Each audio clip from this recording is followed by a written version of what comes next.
welcome to the Sweaty the Farmer and the Game Design, connecting you with the latest releases in agent technology with the Smart Blueberry. Now just $59.99 credits. Pay with your freedom. This is episode number 25, Dancing in the Dark.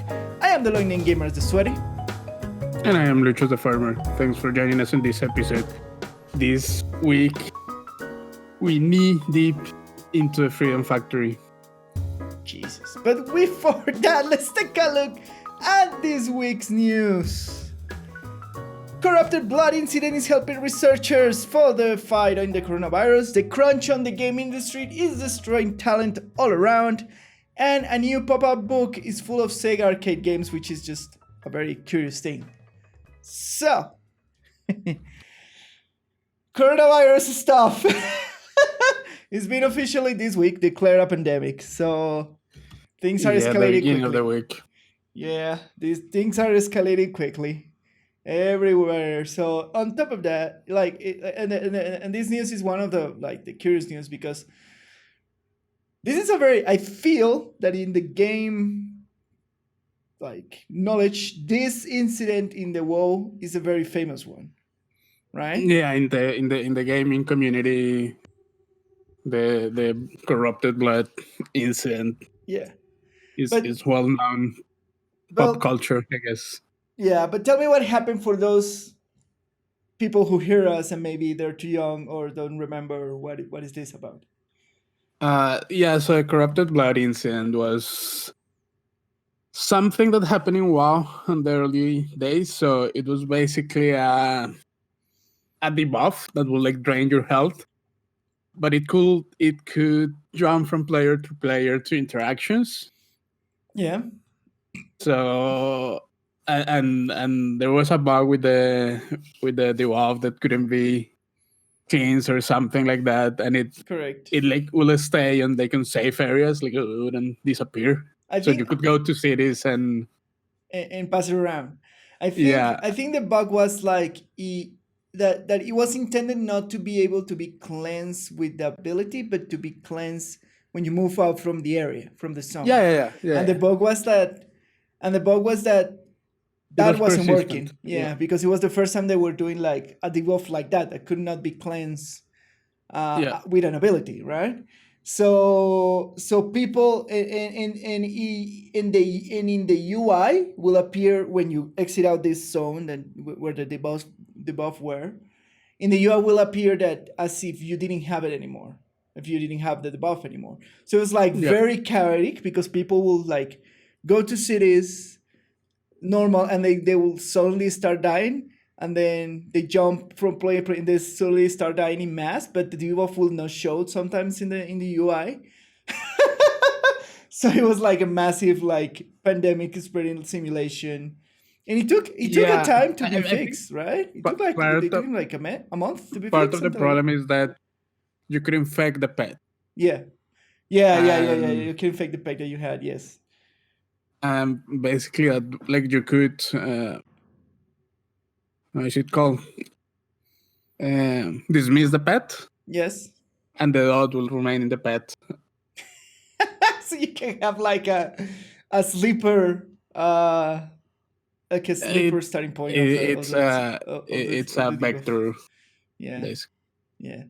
So it was very interesting, and they took a long time to fix it, if I'm not wrong. They took a month or something like that for them to fix it, or 2 weeks. Something. It was a considerable time. It wasn't fixed right away.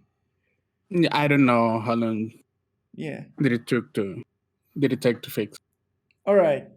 So in that thing, they gather all the data about how this, quote unquote, disease inside. There is a well-known paper by a researcher, a biologist, who basically started this pandemic in a controlled environment, and he modeled it in some way to explain it and to emulate real life pandemics. Yeah. And it's been useful for a lot of researchers, this study into the world pandemic, right? I mean, it is useful because there is no way to see how pandemic spreads out.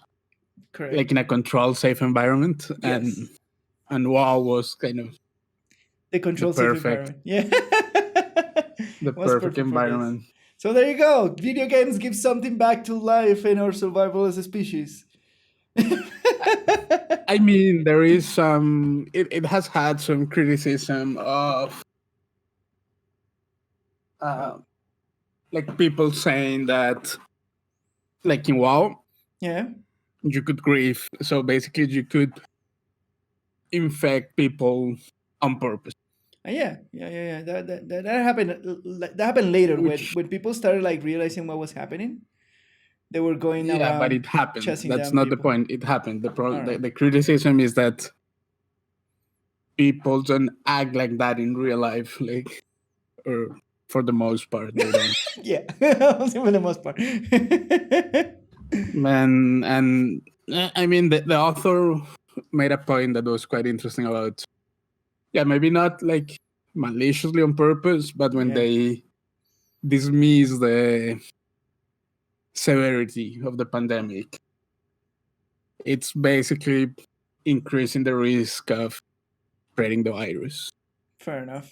So it's not a perfect data points, but it's still useful. Of course, it is not perfect, but it still has elements that can be used to understand how it is spread. Correct. So it is very cool thing that happening in WoW. Well, very strange and weird thing that happening. Well, where did it happen in vanilla? I think so. Where exactly in the is yeah. 2005. That's vanilla. Yeah, Sulguru raid. Which 2005. That's vanilla. Yeah. Which raid is that? 2005. I don't know. It's vanilla. I know. You tell me 3 times. I'm asking. Did we went to that raid in our travels? Maybe. I don't remember. Yeah, me neither. I don't remember the raid either. Maybe it's one of the small ones. Anyway, so there you go. So in this type of craziness and pandemic declaration and all that, it's good to know that we as gamers can contribute stuff to the real world in weird ways, in very weird ways. I don't think this is that much of a contribution, more than a interesting fact. Hey, we still give like some kind of data to the it's not a real contribution. All right, fair enough. In other randomly coronavirus news, the judges have announced that the TennoCon 2020 is going all digital. Yeah, so of course that I was expecting that. I'm not surprised by that at all. Yeah, I don't think anyone is surprised by that. Yeah, nobody's like, oh my god. So they're a very weird company. Even like it's a shame because TennoCon looks like I haven't gone personally, but it looks like a very, very cool event. Every year that they do it, they bring the statues out and all those sort of stuff, right? Yeah, it's gonna be a shame not to have it this year.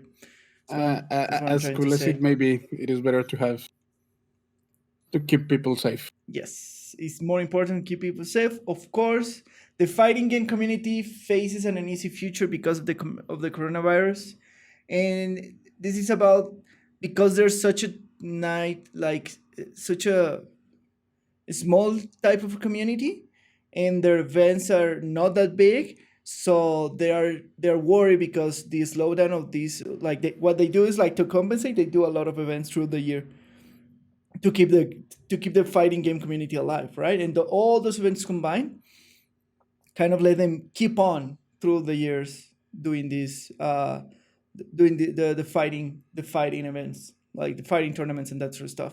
And they're very worried that because they have to stop for the coronavirus, if then is not going to be enough money to keep going with the fighting events and tournaments. Yeah, sure. I mean, what do you want me to say? I don't know. We're at risk of like losing the fighting tournament scene because of the virus.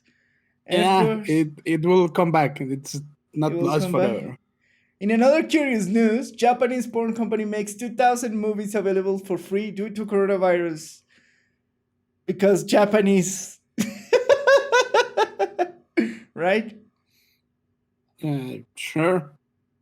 Like, we have like more crazy stuff about this thing. Like, it's almost like Akira predicted the coronavirus 19 outbreak. And this is like, I was reading this, and it was in the movie. There was a virus outbreak while there was some kind of virus outbreak while the movie was going on, but it was so in the background that if you don't watch the movie carefully, you don't notice it. I disagree with that. Why? Because it's pretty clear that there is a virus going on in the movie. I don't know what you're talking about. I till I like maybe it's because I haven't seen the movie in quite a while, but I didn't remember that. Like, I have that's the central thing. Like, that's the central MacGuffin of the movie. That's not the central MacGuffin of the movie. The central MacGuffin of the movie is the special kids and the weird thing that happens to Akira. And but why? Okay. Blah, blah, blah. Why is all of that kickstarted? It's not out of nowhere. I don't remember. That just speaks bad of you. All right, I have a bad memory. I'm sorry. Apparently, yes, it's super central to the thing. So it is true. It is the background theme of the movie. All right. I don't know what to tell you. It's like if you tell me, oh yeah, I watched a zombie movie and I forgot about the zombies. It's not like that. Well, it is like that.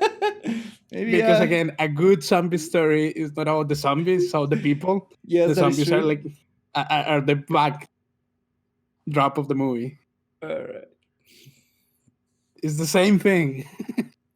Fair. All right. I'm sorry. I forgot.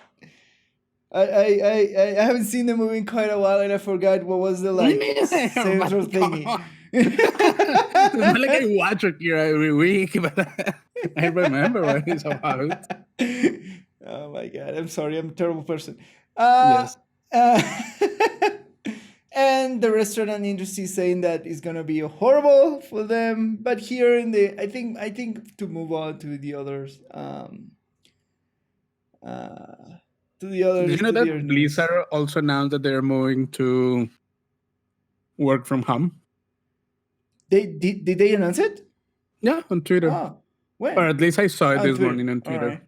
On Twitter this morning. Wow, fresh news from the press. I haven't seen it. I haven't seen that. Yeah. Well, there you go. More. They also announced it yesterday on the live stream. Yep. Yep. Cool. All right. Here on the Sweaty the Farmer and the Game Design, we hope you're safe at home, and we hope you stay safe. Wash your hands. Wash your hands. Try not to go. If you are kind of like feeling a little bit ill, don't go out. Isolate yourself for it's 2 weeks, right? I think it's like 2 weeks, the incubation period. Yeah. Even if you the problem is that it is like we still don't know what percentage of the infected or the affected people will be asymptomatic. Yeah, and that's the other problem, right? Yeah. Symptomatic carriers, so we don't know. So stay safe, wash your hands. Yep. If you go out or anything else, just keep your hands clean and watch the videos for scrubbing your palms correctly, because virus life safe distance. Yeah, keep your safe distance. Yep. Please try to go through your day to day as normally as possible, but be more careful with your inform hygiene. Yourself. Follow the CDC. Exactly. Recommendations. Exactly. Yeah, I think that's it for this kind of news. I hope yourself and have your home, working from home, and play some video games while you're at it. No, people still have to work. Yeah, you still have to work, but you are at home, so you can play some That doesn't mean that you're not doing your job. That is true. I'm not saying that I'm not saying don't do your job. I'm saying that might as well because you're home, then you can like after doing your job play some video games, right? Sure. For me and for Lucho, I think this does it have affect your day-to-day thingy? I mean, it does, because I mean, I'm a graduate student, so all the classes got shifted to online instruction, and I was TAing for a class, and I have some extra work too related to that. Like, now I have to prepare some like computational activities and stuff like that. So, all right, like not for my work, because I do research, but that's mostly sitting in a computer and reading and writing stuff. So I can do that either at the university or from home. Yeah. It doesn't. The most annoying thing is actually just how in meetings. Oh, of course, yeah. Because that's it is just easier to collaborate in person than that through video. I imagine so. Yeah, absolutely. But aside from that, I can work from home. I have no. All right. For me, the only problem is like I take care of an elderly person, so. You have to be very careful with that. Yeah, it's been a struggle because that elder person is like very stubborn too. So. Yeah, and they are one of the most at risk. Yeah, most vulnerable person. She's like, nothing's gonna happen. People like blah blah blah. Like, no, be careful. And like she still have to go to doctor appointments and that sort of stuff. So I cannot like avoid the outside world. So you should do. It's not all that, like, we are not quarantined. We just have to be careful. Yeah. But like I could just like avoid the outside world. I still believe that you shouldn't. All right. Like, I'm not quarantining myself. Like, I still have to go to a supermarket and buy groceries. And all right. I was gonna ask you about that because yesterday I saw a video about Young one of the YouTubers that makes like a lot of good. The toilet paper. The toilet paper thing. Yeah. Is it happening? That's absolutely true. Yeah, is it happening to you? How do you do? Yeah. Do you have enough toilet paper, or you're just using a bidet, or just like water, or what? I think we have enough. The problem is that we live, like, I live with roommates, and yes, of course, there are 4 of us in our place. Yeah. So I think it's fine. It's fine. Are you gonna have troubles of TP in the future? I think Amazon can keep delivering toilet paper. As long as what? I think Amazon can keep delivering toilet paper. Yeah, so I saw that. Like I saw like apparently in Amazon there is a stock, but once in a while the stock goes up and you can grab some of Amazon. I don't know. Is gonna be toilet paper the next currency after this? No, definitely not. But it is true. Like, I went to a supermarket like closer to my place to get some like normal groceries like the other day, just like some vegetables and some food. And I just walked by like the cleaning section, the toilet paper aisle, and it was empty. I was like, oh shit! How jarring!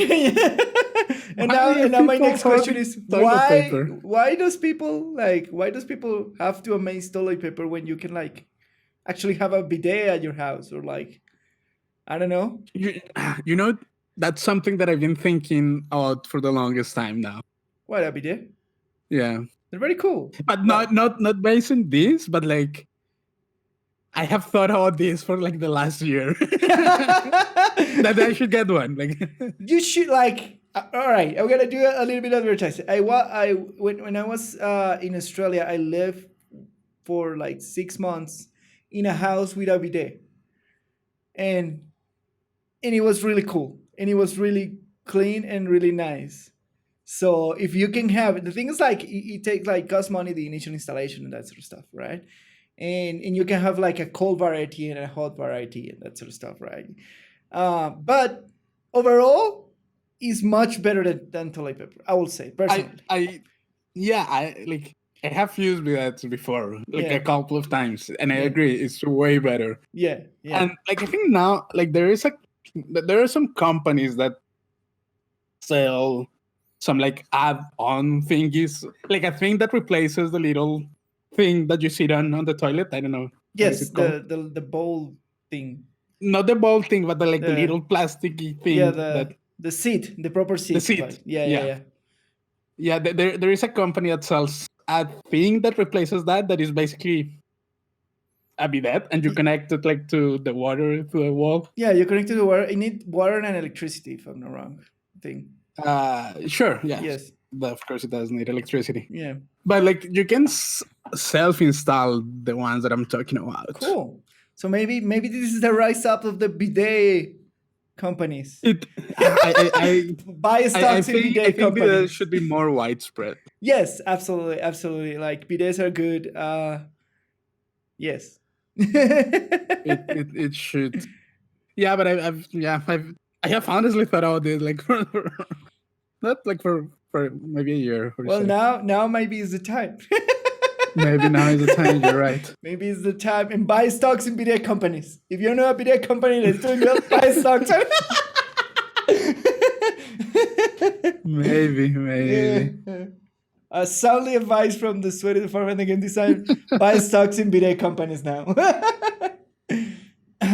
Anyway, yeah. so that's interesting. Yeah. So yeah, please stay safe around and follow all the instructions of the professional CDC stuff wherever you are listening to us, or whatever instructions your government organization has given to you.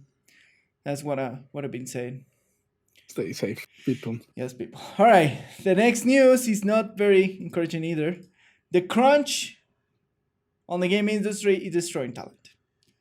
So, this has been a long thing, like a long theme in the game industries in terms of development, right? For like, since we move on to the third generation of consoles, I'm talking about Xbox One and PS3. Sure. Crunch has been prevalent through all the industry. I'm talking about Grand Theft Auto 4 had crunch. Talking about Red Dead Redemption 2 have a huge problem with crunch.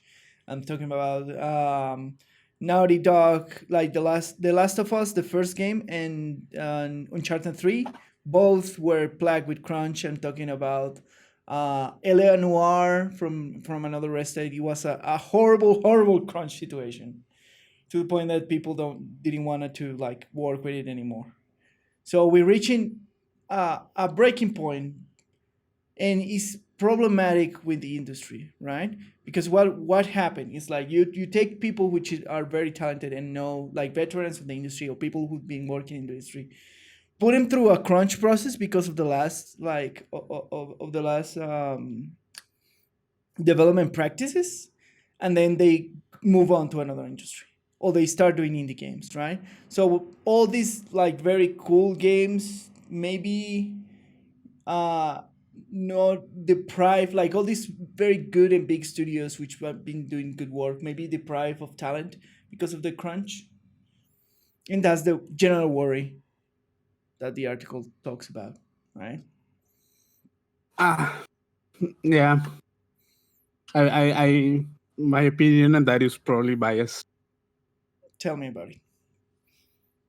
No, I mean, I work in academia, and people in academia crunch all the time. All right. So that's normal. I don't know. It's it may not be healthy. Yeah. And there are a lot of discussions about like mental health in academia and stuff like that, like across grad students and things like that. But I don't know. It's so competitive that basically, I mean, I'm doing a PhD. Doing a PhD is one constant crunch. That's Jesus. All right. So I don't know. It's just what you do. Things like and like if it, like the thing is, if you really care about what you're doing, it kind of doesn't matter. But I get it. Like if it is just a job for you, like It is just a job. Like for the majority of people who crunch in these projects, it's a job. Sure.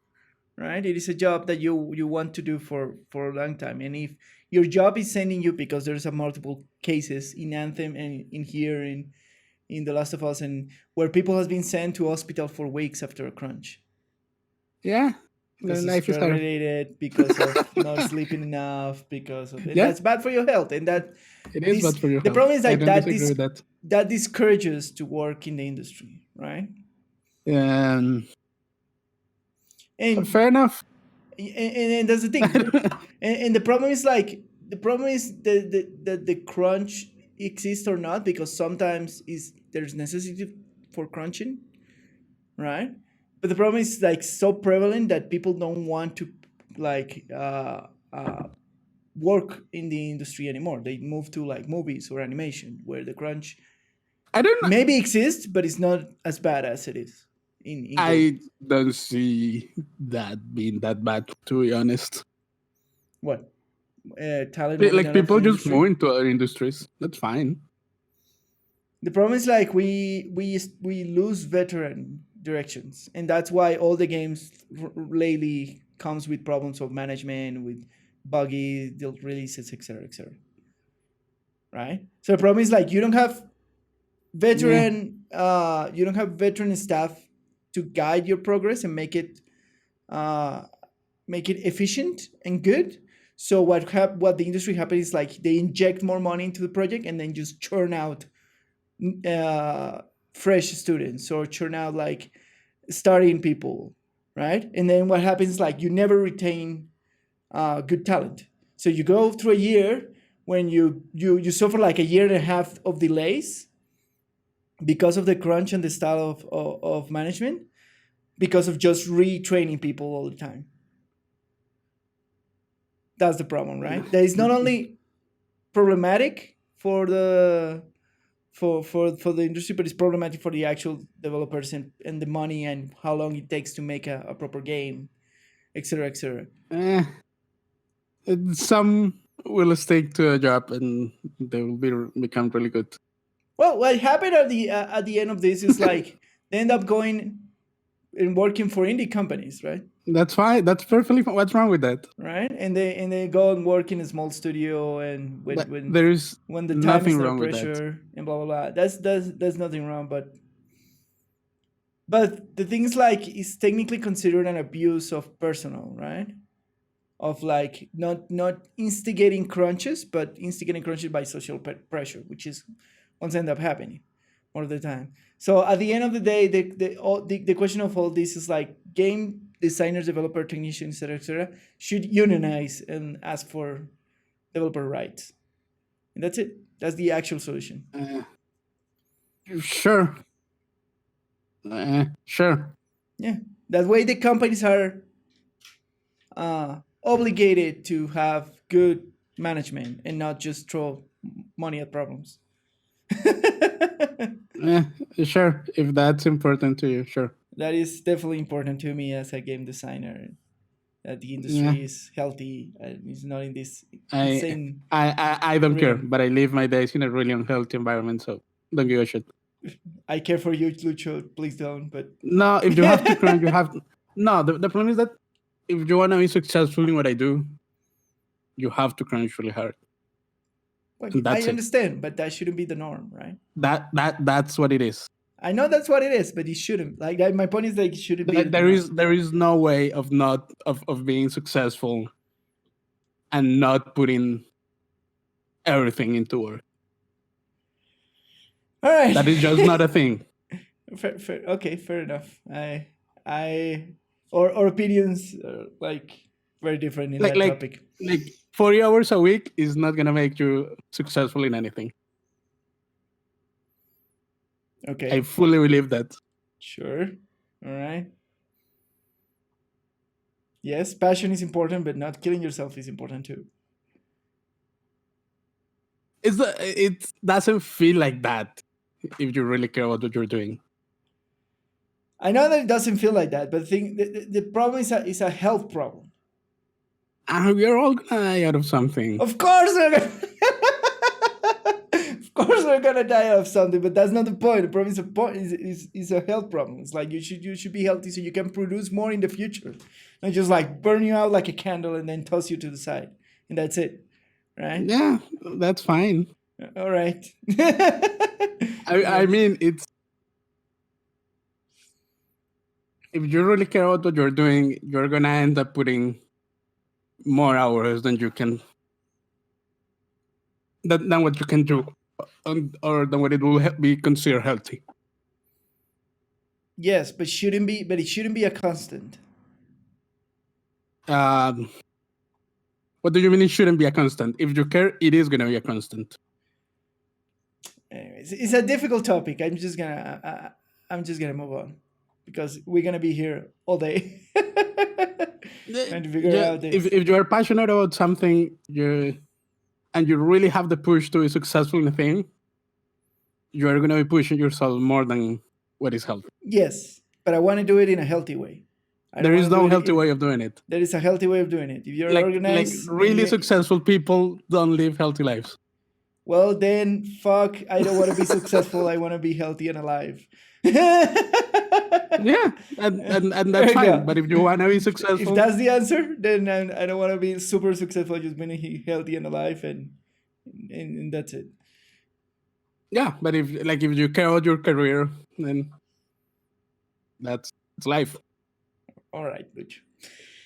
Anyways, last news of this week, we have a curious thing to note, and that is Sega put up a pop-up book full of Sega old arcades, like kind of a history of arcades that they've been doing. And those special arcades when you like put on like in a car and have like a sound in by your sides and like kind of try to immerse you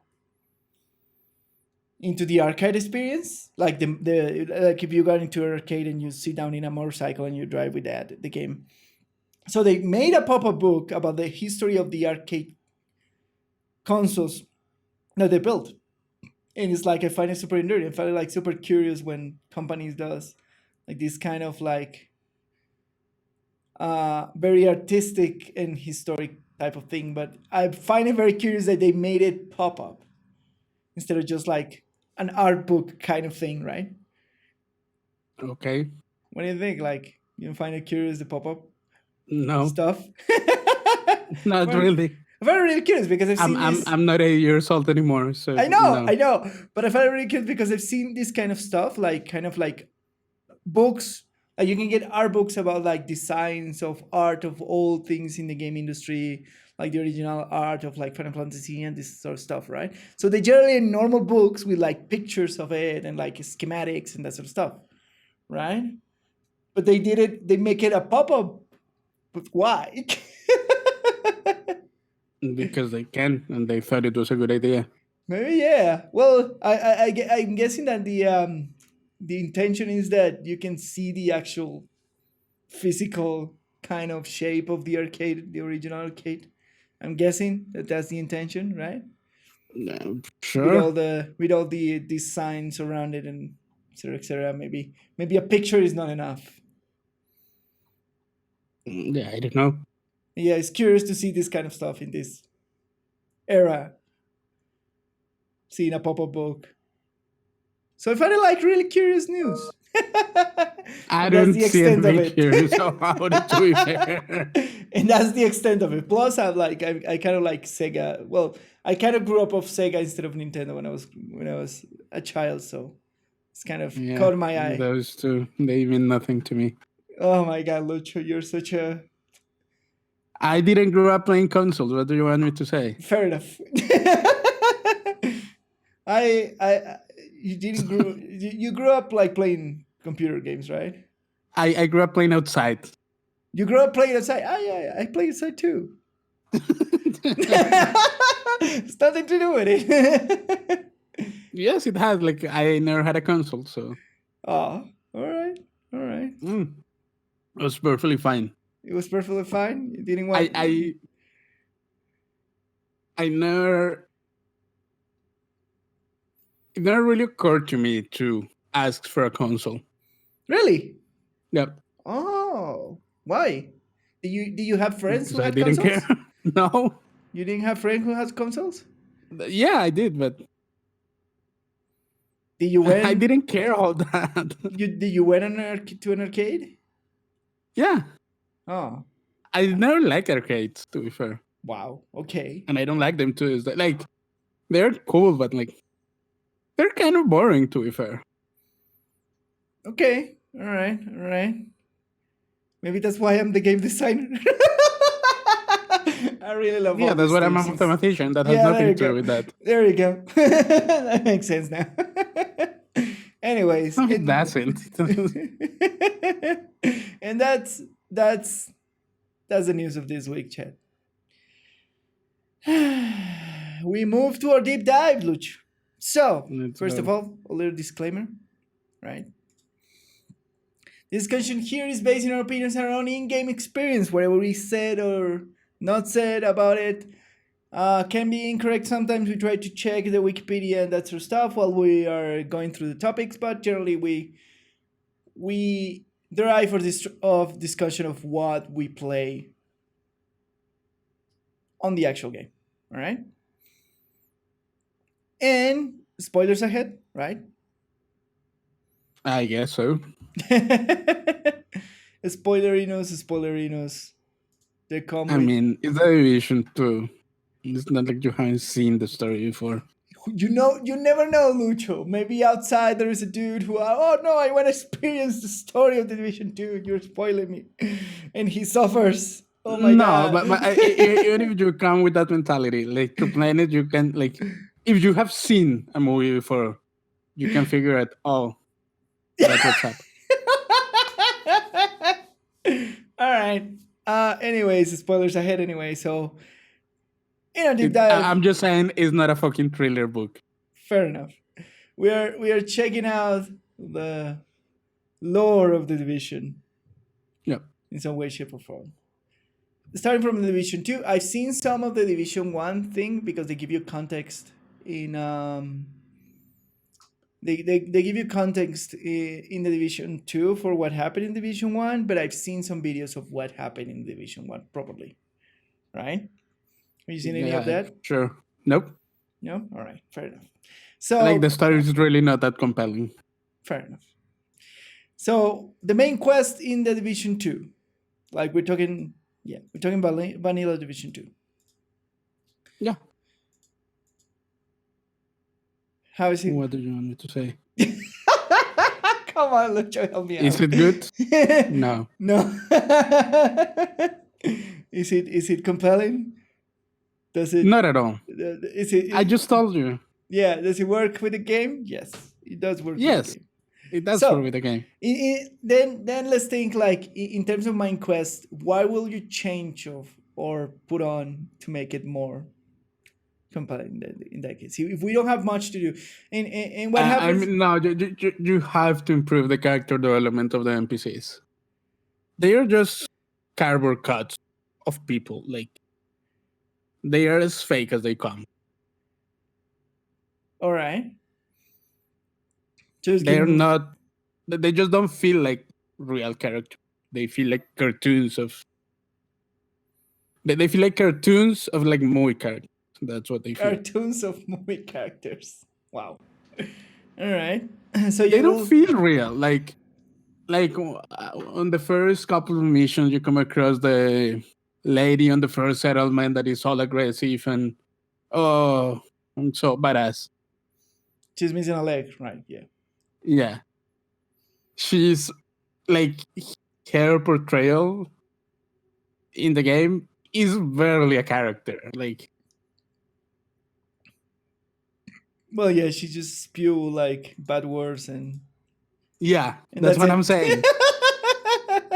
Yeah, so is that a good character? No, definitely super. Is that a character? Barely. Like, yeah. Like it has no, and I'm not saying that you have to give them like a super intricate backstory and like make them like super complex human beings. No, like just development, like just develop them as characters. But is like the game doesn't even have that, to be fair. Yeah. So what happened in the main quest? Technically, we are called to Washington because there is a problem because the with the president. division network. So we're called back to Washington for an emergency. We get there, and apparently there's chaos everywhere, and everything is bad. And we go through and we reactivate the thing, and then we go find the president, and they're supposed to have been a cure for the virus that he knows where it is. So we go to various locations to try to find where the cure for the virus, and we find the different um, factions that inhabit Yep. uh, Washington, and then we get to know the cell leaders. Between that, the lady with the non leg, and the other The dude non with the non-existent right leg. um, and and we find out, and then we go and rescue the president in one of the missions, and he knows like, yeah, I know where the cure is. It's in this place. Blah blah blah. Go, and then we go in a campaign to like destroy the leaders of these factions to try to find where the cure is, and then we find where the cure is, but oh surprise, stuff happens. Right? That's the main story of the Division 2, basically. And on top of that, there is a virus that attack, and it was like manufactured to go off on the Black Friday, and it was like super lethal, and it killed a bunch of people, and then accelerated very city and post-apocalyptic thing. That's the story of the Division 2, basically, in a nutshell, right? That is the story of the Division. That is the story of the Division. So, as a main quest is serviceable, but the characters are super flat, so you end up not caring much besides going and fighting. Like besides going through the dungeons and fighting the thing is like the main story is terrible, but the game is so good that you not pay much attention to the main story. The dialogues, the collectibles that you find are interesting, right? For the lore of the world building that they give you. Yeah, but that speaks more of like if there is one well-developed character in the game, is the city themselves, Yes. And we mentioned this last times. Yes. Probably the city is the main character of the game more than the actual thing that's happening. More than the actual like NPCs or even the player. Yeah, correct. So in that sense, like those echoes and those recordings and the cell phone calls, they do serve a purpose of developing the city as a character, and that is well developed. Like that's interesting. Yeah. But it doesn't serve characters as characters, right? It's not, and not only that, but it's not really telling a story more than painting a picture, if that difference makes sense. Yes. Because all these echo thingies and the phone calls and the things that you record throughout the world, they don't serve as, they're not telling a story of the city. They're just showing you what happened to the city. Yes. And what was going on at the moment where the virus. Yeah. So they don't help the story that you're experiencing while you're playing through the game. They help the world that you're experiencing while you're playing through the game. That's the difference, right? That's the key difference. They don't affect you in any way. They just like cool tidbits about, oh, I went here and here happened this thing. Oh, terrible. And yeah. but the problem is that, or not the problem. The thing is that this is not part of the main quest. Yes. This is just collectible that you gather around. Yeah. So in that sense, like saying that the main quest was bad doesn't mean that the game or the world building is bad. It just means that the main quest. Yeah, and the main story of they tell that they taking through you is bad. That's the thing, right? There is some echoes and collectibles that gives you context for the quest, for the main quest that you're going. Like when you go to one of the like houses, you find out the echo where the Blacktoes were the one who destroyed the division network. Sure, but that is still doesn't feel like part of the quest more than they again fleshing out the world in the sense that they are fleshing out the factions more than the story itself. Correct. Because again, that echo you're mentioning, and there are a bunch of them across the main missions. They are not there to again tell your story. Yeah. More than just give some character to the factions themselves. Yeah, to the world that you're living in. So in that sense, they don't serve the main story / main quest. Correct. If you want. All right. So and after you go and like liberate everything and beat all the bad boys in all the places, etc., then you discover that the president is a traitor and the Blacktoes appear. Right? That is controlled by the lizard people. What? It's controlled by the lizard people? Is the president a lizard people? Yes. Yes. Of course. Of course. And it's like, oh no, and now the Blacktoes are invading DC, and that is it for the main division story. And like the rest of the basically the rest of the rest of the expanded story is go and find the president, and he like you do one more campaign to try and recapture him, and he like successfully goes away, and then and then you go and kill the last of the leaders of one of the factions that successfully escape of your first try, and that's it. And then the last one, which connects to the new expansion, is like, oh, do you remember the plot of the Division 1? Where here's where the story continues, right? Yeah.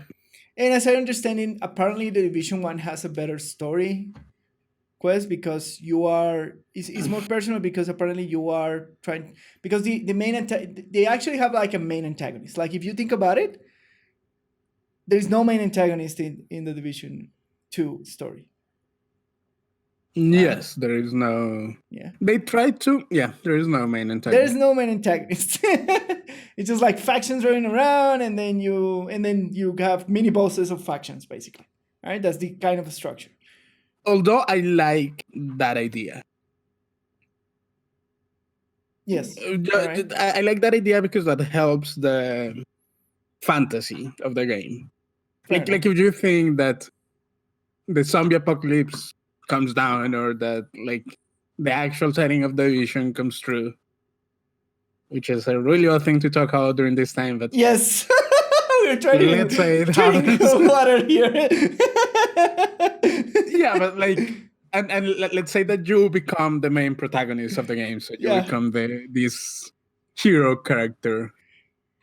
What I would imagine that happens is that you're not gonna have really a main antagonist, like. But the thing is, like, a main antagonist makes for a better, more focused story to tell. That's the thing.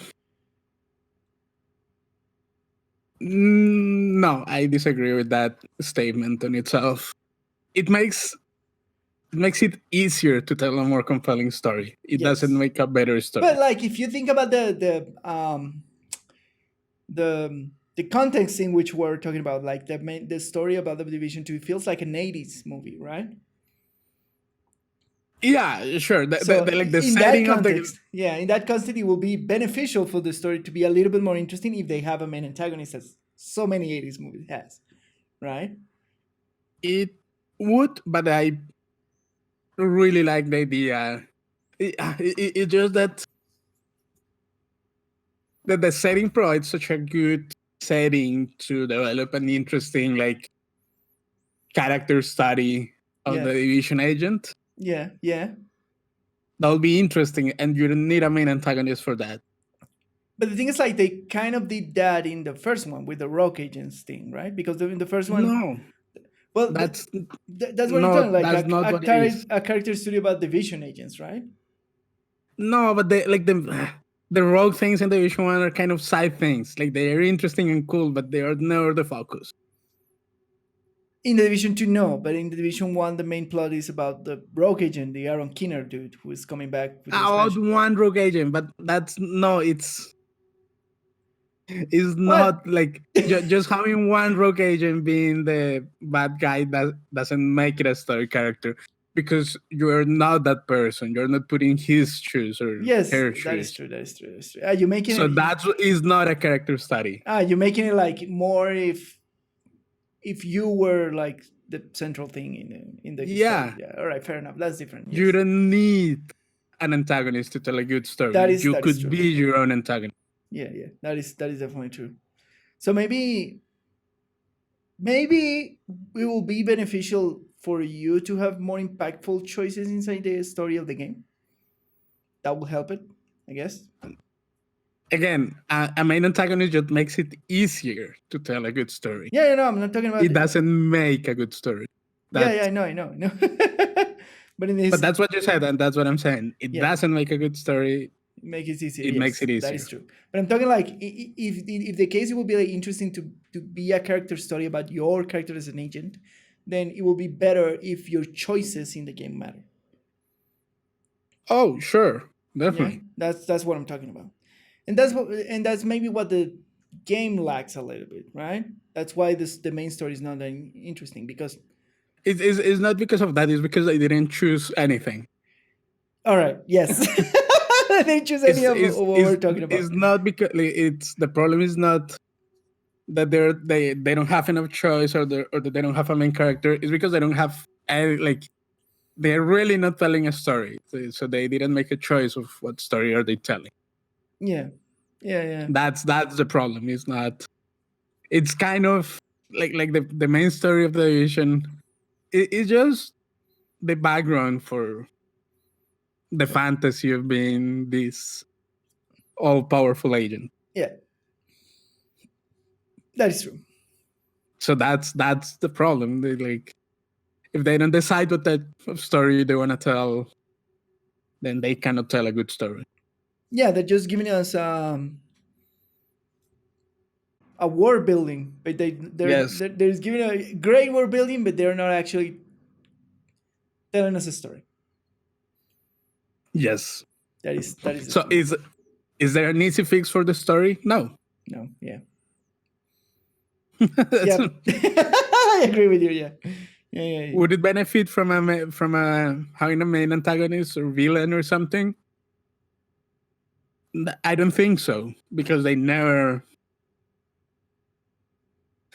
hinted at telling that story.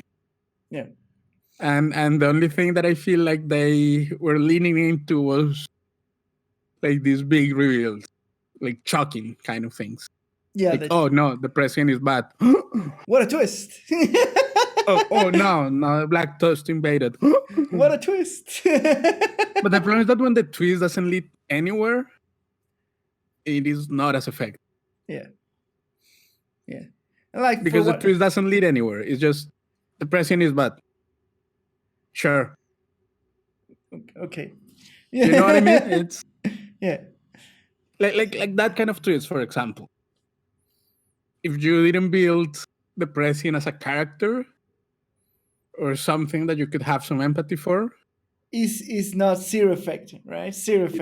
It doesn't. The president is bad. It doesn't mean anything. Yeah. You interact with him like what, 2 times? A couple of times. Yeah, like 2 times. When you rescue him, and then a couple of times in the White House. Yeah. And it doesn't grow a connection with you or anything. Like, I think at this point you have more connections with Kelso. Yeah, definitely. than any other character in the game. Yeah, so yeah. And maybe in that sense, the reveal of the Black Tusk is a little bit more impactful, because throughout the game, they have developed the city more as a character. Yeah.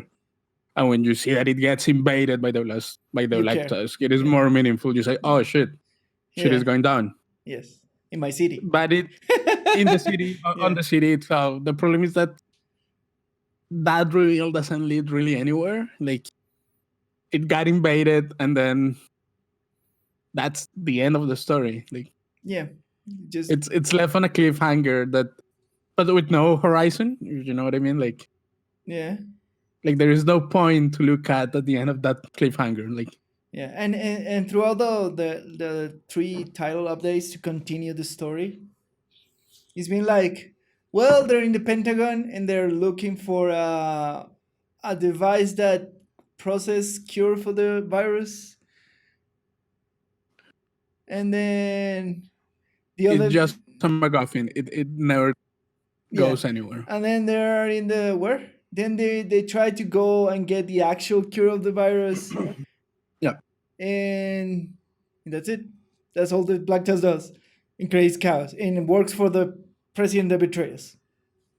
Yes. And apparently there is some suspicion that they want to institute a new world order. That's kind of hinted, but never really developed as or put into effect or something like that. No, so we don't have like. I don't even want it to put into effect. I want like they mention it, but like just mentioning it doesn't mean anything to a player. It's like, oh yeah, bad guys. Ooh, I don't know. It's just not effective. Yeah. And that's the main quest. And now we're coming back to New York to finish the story from Division 1 with the rogue agent. And we find out a spoiler for Warlords of New York. But I'm gonna cut it there, because if you haven't played Warlords of New York, you're not gonna get it. So basically that's it. Like, we go back to New York to find out what happens with the Aaron Keener, which is the rogue agent of the honestly first one. when they revealed that, like, I saw the reveal of the thing, that felt like pandering, not really like good storytelling. And then the big surprise, like, we find out there is an entire rogue agent network of bad agents that has a more sexy artificial intelligence. Sure. and then the conclusion when we finish the story with Santiago was like, oh fuck, now I know why there's so many rogue agents. The actual AI has a much sexier voice than Isaac.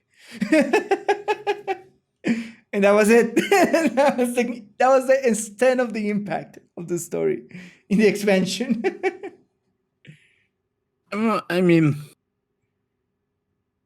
again, like, these things could work if they. It's not that the ideas are bad itself on themselves. It's just that the ideas are poorly explored. Yes, that is true. And then there was because like, they have a sexy AI, but it's maybe it's like an they give it some personality and it becomes interesting. Yeah, something like that. Yeah. But and then they of course they have a shock twist, but like the same problem with all the shock twists of the Division except for the Black Tusk one. That, like, I didn't care about the character, so it was like, oh, okay, it was bad. Oh no, I've been betrayed for a third time. So it's like, oh, every day. I will be shocked if, like, Agent Kelso will be, because I've grown a connection with Agent Kelso more than any other character, right? And that it is just a missed opportunity, because, for example, they could explore the fact that all this betrayal has on the mental health of the agent or something. The people that work more like a Max Payne kind of thing. Yes. That's a good story that explores the themes of betrayal and and isolation and.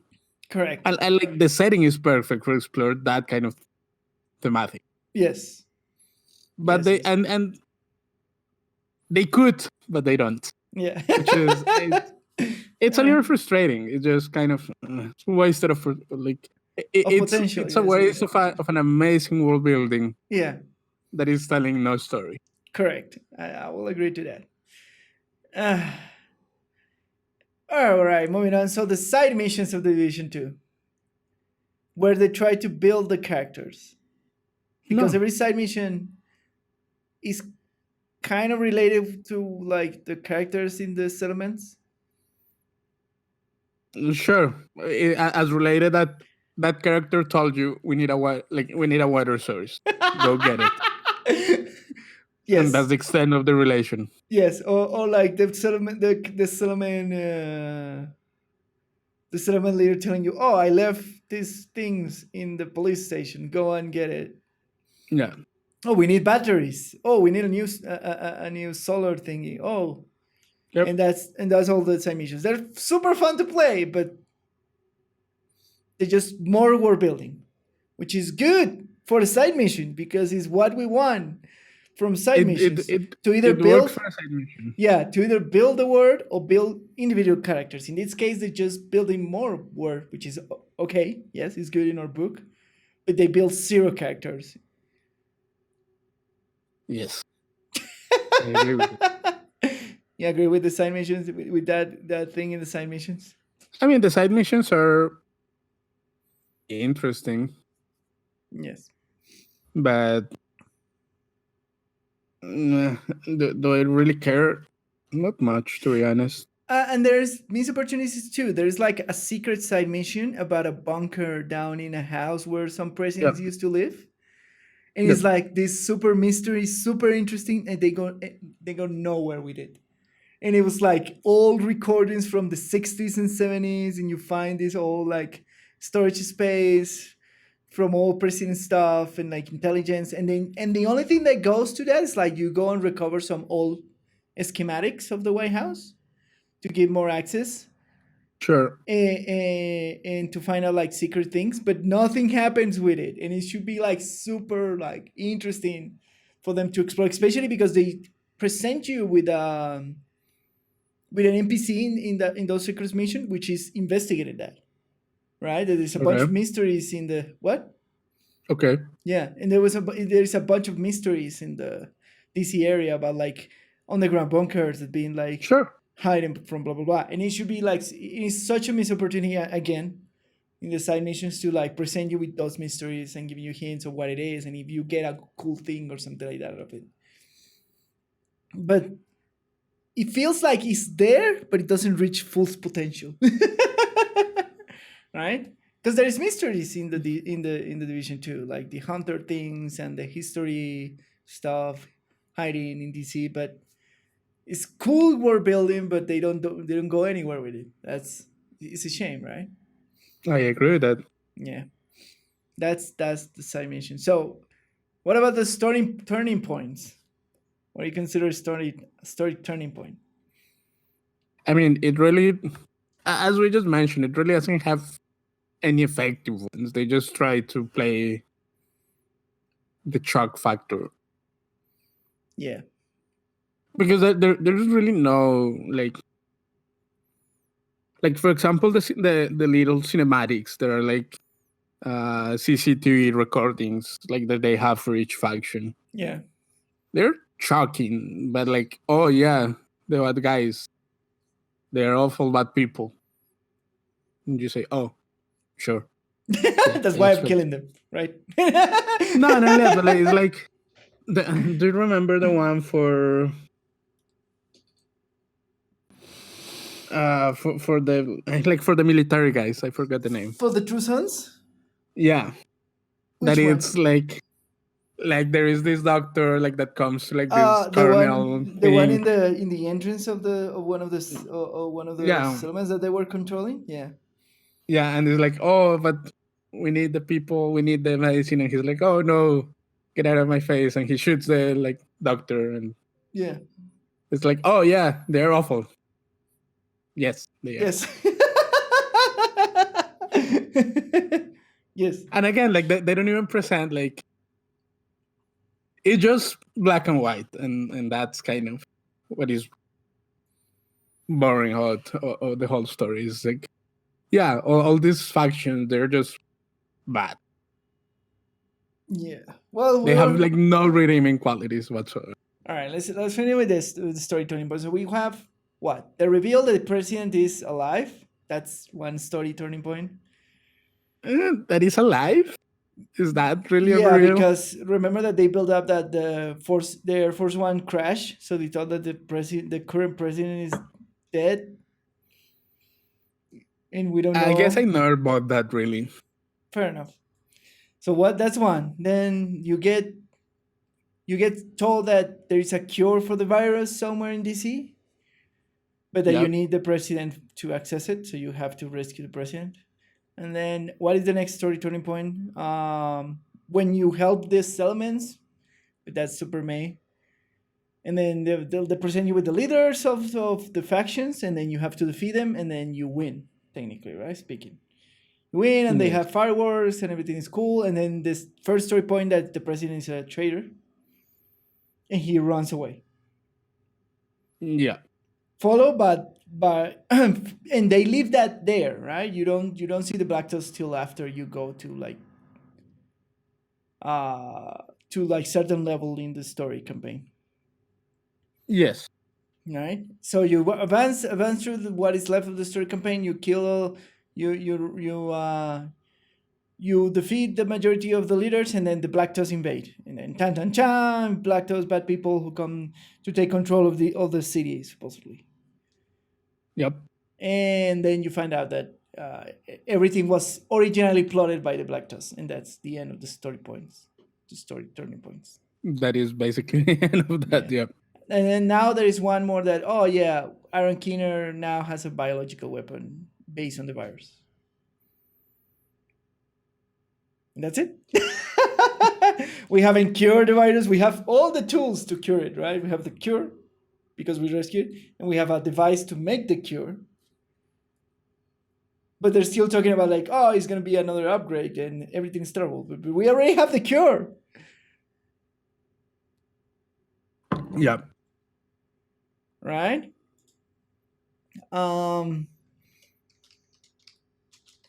So yeah, that's the story point. What do you think about it? Yeah, it's just as we mentioned it before, the few turning points are not effective. Yeah. So yeah, and now that is the sadly story point. So enemy factions. We have 4 enemy factions in the division, right? Yeah. Like factions. Yeah, we have 4 of them. Yeah. The yellow people, the military people, the black people. The black people? What do I mean? The Black Tusk. They just dress black. Sounds so funny. The black people. We just have black people. They're a faction. They're a faction. Anyways. It was on purpose, but yeah, Black Tusk. So yeah, we have the yellow crazy. The outcast crazy. So we have common organized crime lords, which are the hyenas. They're supposed to be. Is that what they are? Well, they're supposed to be people who just want to rob people, right? They're scavengers. You don't want to be in settlements and just want to take stuff from them. Those are the hyenas, right? Okay. And the leaders are criminal people. They're not per se criminals, but kind of that thing. And then the True Sons, which are the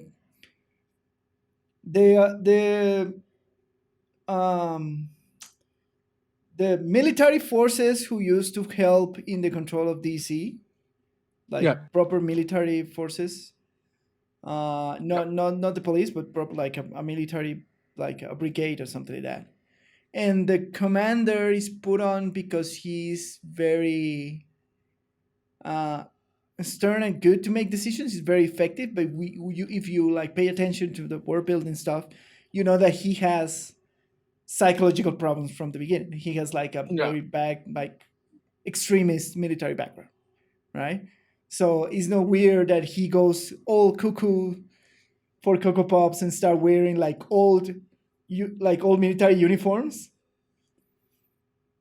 and he tries to take control of the city by military means, right? Yeah. And then we have the outcasts, which are the people which are the people who were infected, which are civilian population, right? Who got infected or isolated in the dark zones. Yes. Yes. And they were badly treated, and then they start like going crazy, kind of. But they say like, oh, they go so isolated, and when everything went bad, they forgot about the people like isolated in the dark zones. So they start giving them resources, and they're virtually starving them to death because we're highly contagious zones, right? Even if there's still people living in there. Mm-hmm.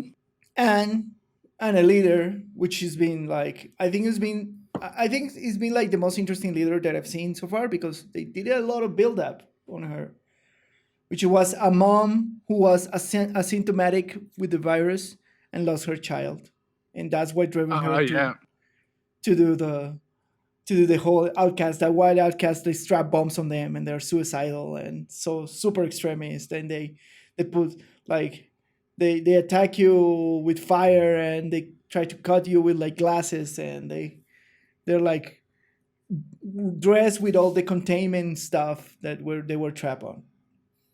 So those are the three enemy factions, right? And then we have the Black Tusk, which is like the black dudes. The black dudes. which are supposed to be the new regiment government, because they have a lot of resources and a lot of money from somewhere, and they have a lot of technology, not as much as the agents, but they have a lot of technology, and they have like doggos. Well, doggos no. They have mini tanks and like smart tanks, so they're like the high advanced faction. Yep. All right, those are the 4 factions in the Division 2. So from all those, I think the most interesting is the Outcast, because of the story, because they did develop a lot the story of the main boss. Like you even like, do you remember when you go to the DCs? They show you recordings about what's happening, and they often reference the lady who was at the helm of the Outcast. Oh yeah, that's true. Yeah. So with this, like, I think the True Sons is fine. The Hyenas is super under development because you never care. They're like a bunch of people who drugs themselves and want to create chaos. So they're the most disposable faction of the game, and the leaders are not very interesting, right? Yeah, I'm trying to think. I think for me, they were all kind of forgettable, to be fair. Yeah. Like, aside from... Yeah, like all the factions are kind of forgettable to me. Yeah. Like, they just blend in a blob or just bad people. Yeah, they're just all bad people. But... Yeah, but that doesn't... I mean... That doesn't make for good storytelling. That is true. If I would like the factions to have more gray areas, you know what I mean? Correct. I would love if like you can like convert one of the factions once you kill. Oh, I don't even want that. I just want like to meet a dissident of one of the factions. Yeah, something like that. Yeah, exactly. Yeah, that's my point, right? I don't even want to recruit it. Like I want to like hear the stories of the people in the faction, and yeah, because you have to assume that like the foot soldiers are not like awful people. They're just caught up in the middle of the chaos. Yes, correct. You have parts of this. Like, do you remember one of the missions at the big, like it was in the middle of the game that you get help from one of the True Sons, and they tell you like, oh, yeah, we'll help you get into this base, but as long as you don't care. But there is no follow up to that. Like if that was a point. And then, but you don't care about that NPC. Yeah, exactly. That was my point. Like, there is no follow up to that. Like, if she help you, and then after that you encounter one of the settlements, and she gives you another mission, or she interact more with you, that'll be more impactful, and they will definitely like show us that the factions are not like crazy people all together in one place. It will be impactful if they tell you stories out live inside the faction. Yes, that would be interesting, but the game doesn't do it, and that's a shame. It's just so many missed opportunities. It is. Yeah. It is. So yeah, a huge misstep. From all the enemy factions, and of course there is rogue agents. There are the other weird factions, which were rogue agents, which are by Warlords of New York, they are now considered a faction, quote unquote, right? And then you have the people from the sewers. Yeah, the sewer people are just like mole people. Yeah, that come out with like bows and arrows and chains and weird stuff. Yeah, the LARPers are not the LARPers. Just a weird, just interesting. And then they're hunters, which we don't know anything about. Yeah, but like, I don't think the hunters like hang out together. Well, they kind of do. You have sometimes encounter two hunters at the same time. Yeah, but that like. You mean that they're not organized? They hang out together. Yeah. No, they're not properly organized. That's what you're talking about. Like you don't. Well, we don't know if they're properly organized, right? Still, they haven't even hinted at that. Yeah, still a mystery. But they're technically a faction, right? No, they're not. That's the point. They're not. Okay. Like if they're not organized, they cannot be considered a faction. Fair enough. That's my point. Like just because you have two dudes hunting you, it could be just that it is convenient for two of them to work together. That doesn't make them a faction. All right, fair enough. Anyways, but and it's the same thing for the LARPing people. Like aside from them like popping up now and then, it doesn't mean that they like we haven't seen any if they have an organization or it's just like random complete chaos down the sewers. Yeah. We don't know. You're right. But I think from all the enemy factions, I insist the most interesting at the end in the game was the outcasts, because of the background with the DCs and because they build up their leader a lot and they flesh out the leader a lot. I feel like a lot more than the other ones. Definitely. That's definitely true. Yeah, and it's super sad when you find out like echoes about her daughter and the connection that she has. Yes. And blah blah blah. It's like that makes it good. That's the best developed faction for sure. Yes. And you see the videos of her, and it's like you definitely feel that. So in that point, that was the one we will like more of that in future games or in future expansion. To explore more the personal things, and that will better the game a lot more. I think that's the thing about the factions in this game, right? Definitely. They're visually very distinct. And mechanically very distinct. So that is very good in terms of like the faction. Oh, it is good game design in that sense. Like as soon as you see a group of them, like you know what faction they're part of. Yes, you know that they fight. They have different fighting strategies. Yeah, that is good game design. It's just that it's not good narrative design. It just feels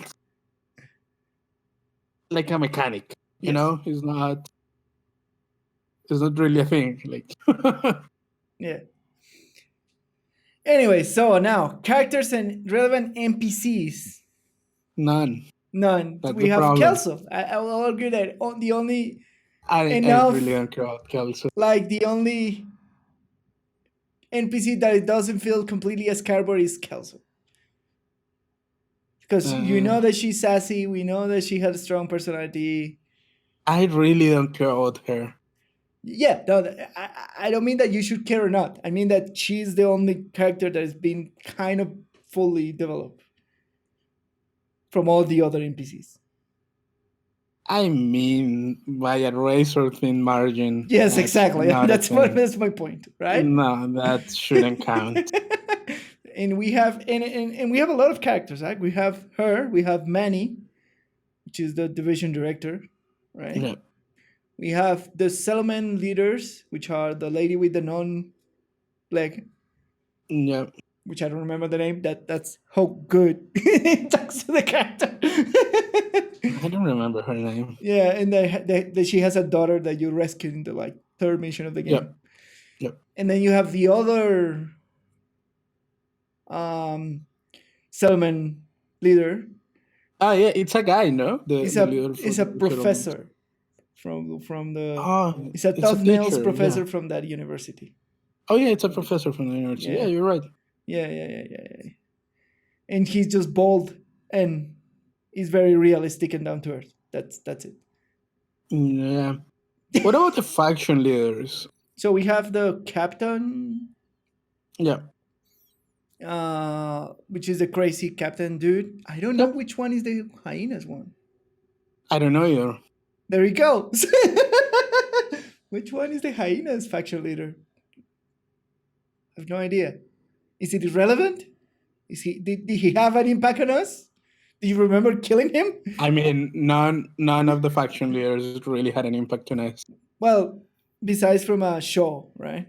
From the lady from the Outcast. Really? The mom. Really? Well, really? She was like the only one that was enough development to like kind of have an impact when you kill her and find out the backstory and the tragedy and stuff. I didn't care. It was kind of sad for me. Nah. All right. Grow up. And then, all right. And then we have the Black Tusk leader, which is a dude we've never seen, but we have heard a lot about in all the recordings, which is the dude who recruits all the people. Sure. Right? That goes and tries to recruit the lady without a leg and tries to recruit Kelso at some point, tries to recruit Manny at some point. Yeah, but the lizard people don't make good characters. Yeah, and then of course we have the president, which we find out that the president has been killing himself, so something like that. Like one died in an accident, and then the other one apparently killed himself, and it was apparently a murder. So the one that we rescue now stands in power, and he's like a minister or something like that. He was like a low charge in the chain of command, something like that. Maybe I don't remember that. And then we have Aaron Kinner, which is the legacy character that we have from the Division 1. Yeah.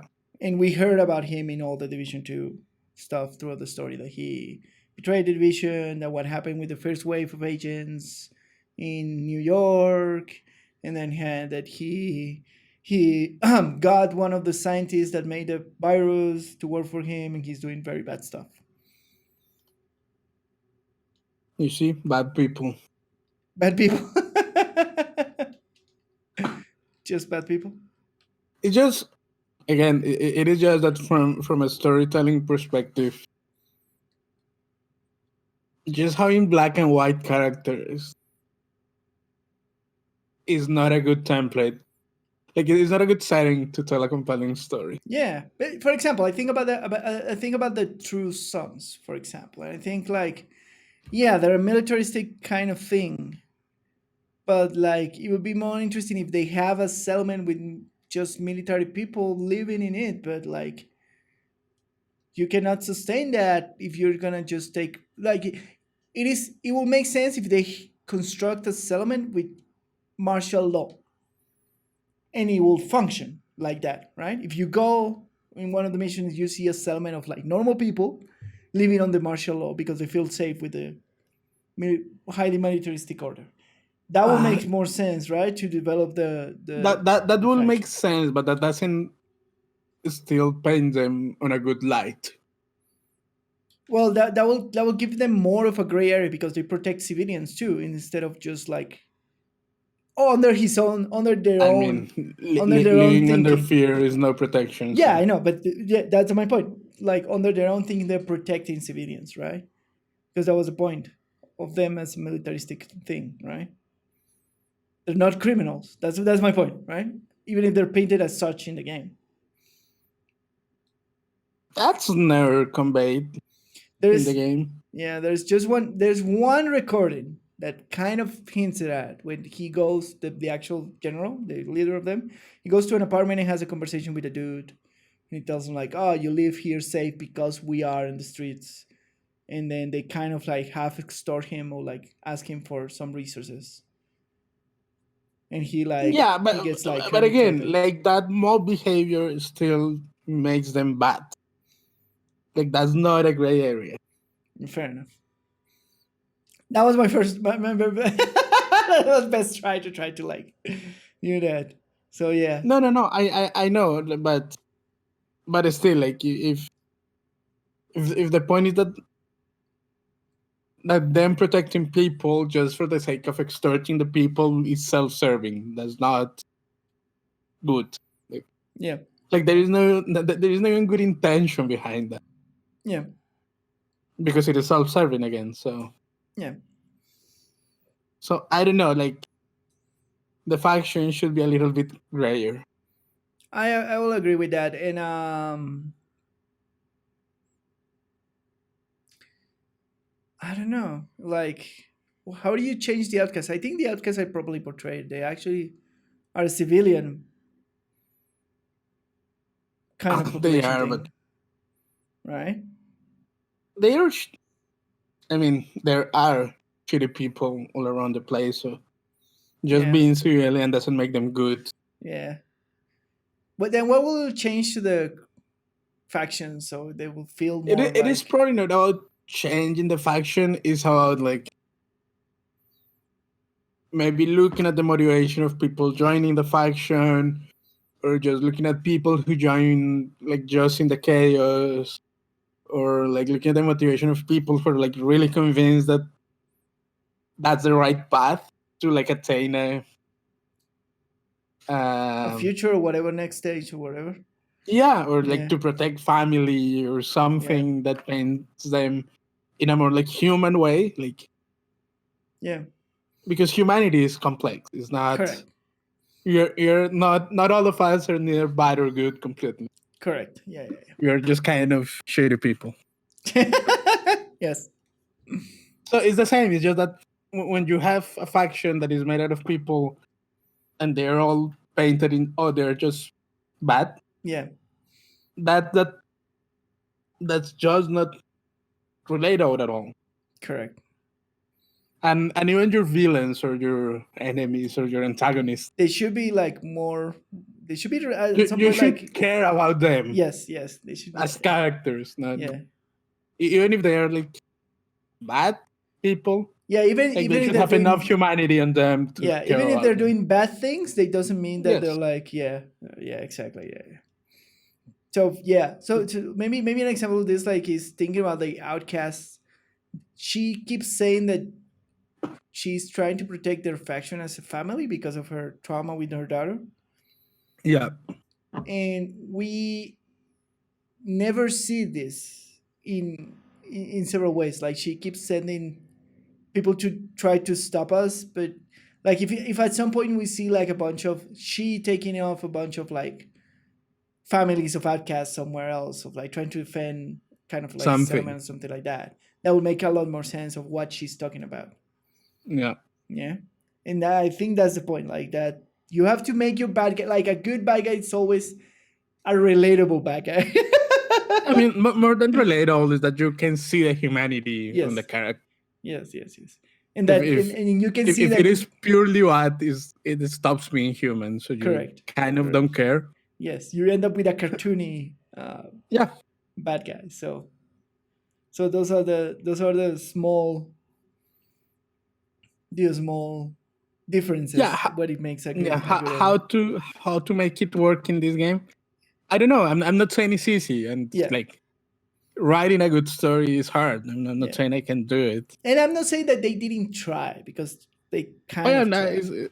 It's not how they didn't try. It was definitely not the focus of the game. Yes. That's the other thing, right?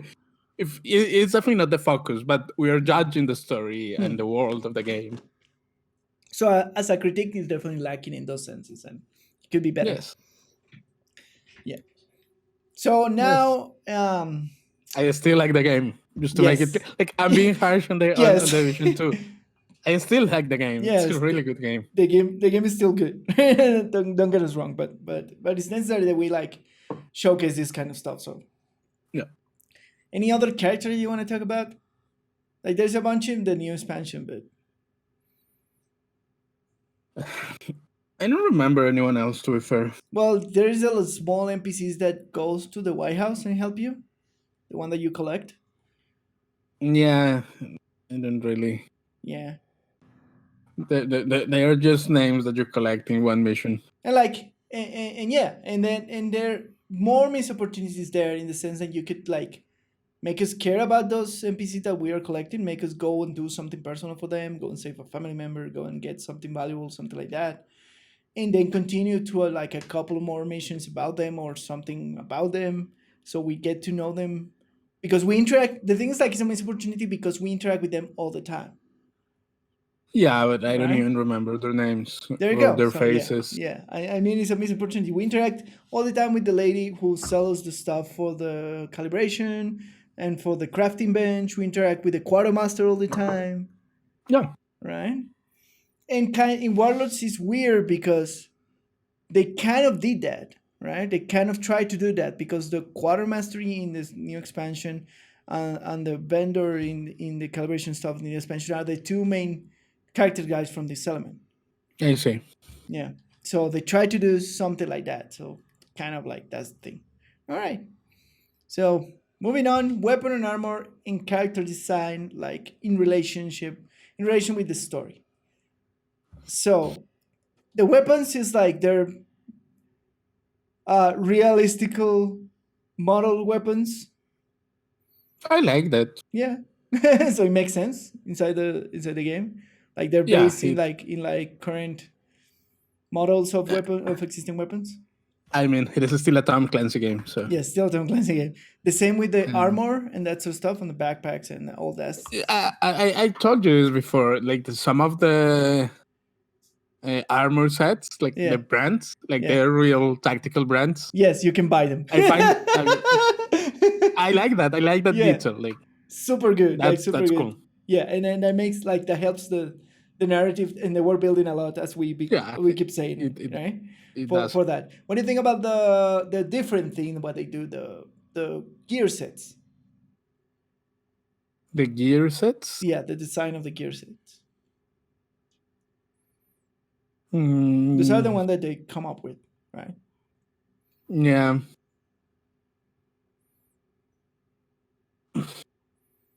They don't feel that, like design-wise, they don't feel that interesting or relevant to me. Yeah.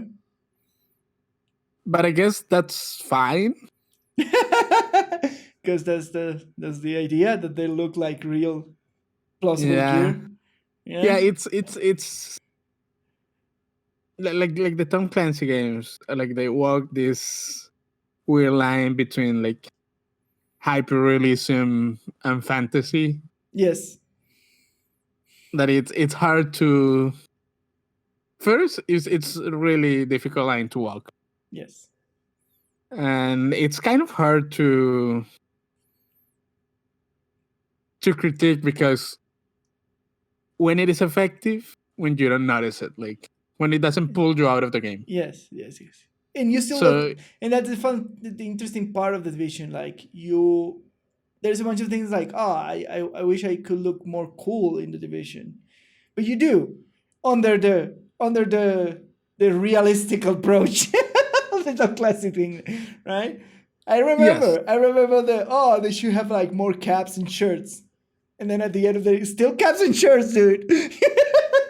And they push the boundary. They're just caps and shirts. Yeah, there's just so much you can do. Yeah, they push the boundary where they put out like suits and then they put out like proper uniforms and kind of things. They actually do.